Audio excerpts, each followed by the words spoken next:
1,000 কোটির প্রতারণা করে নৈহাটিতে আত্মগোপন অভিযুক্তের বাড়িতে পুলিশ, খোঁজ নেই চিটফান্ড সংস্থার ম্যানেজারের।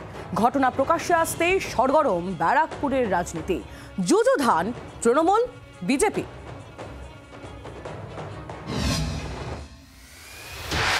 সারদা, রোজভ্যালি সহ রাজ্যে চিটফান্ড কেলেঙ্কারির লম্বা তালিকা। 2025-এ রাজ্যে ফের প্রকাশ্যে চিটফান্ড কেলেঙ্কারি। প্রতারণার অঙ্ক শুনলে চোখ কপালে উঠে যাবে। 1-2 নয়, 1,500 কোটি টাকা প্রতারণার অভিযোগ। গা ঢাকা দিয়েছে মূল অভিযুক্ত পার্থ হাইত। অভিযোগ, বেআইনি অর্থলগ্নি সংস্থার ম্যানেজার পার্থ হাইত। হাওড়া, হুগলি সহ একাধিক জেলায় আর্থিক তছরূপে অভিযুক্ত পার্থ।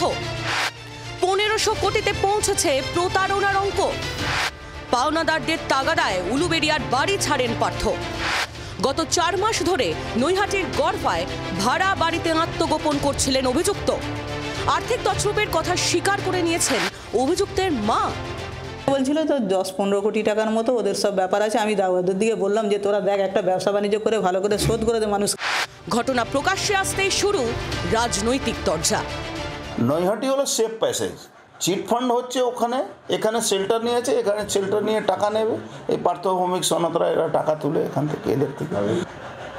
যত চিটফান্ড, যত এই কল সেন্টার, পার্থ ভৌমিক ওই যে দুর্নীতি টাকাগুলো নিয়ে বার খুলছে, হোটেল কিনছে আর সিনেমাতে ইনভেস্ট করছে।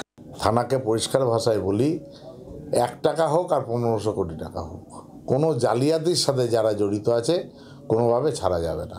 তবে নিশ্চিত থাকবেন, আমাদের কাছে খবর থাকলে এ ধরনের ঘটনা ঘটতে দেব না। অভিযুক্ত পার্থ হাইতের খোঁজে তল্লাশি চালাচ্ছে পুলিশ। বরুণ সেনগুপ্তের রিপোর্ট, জি 24 ঘন্টা। বাংলার আওয়াজ, বাঙালির আবেগ, জি 24 ঘন্টা।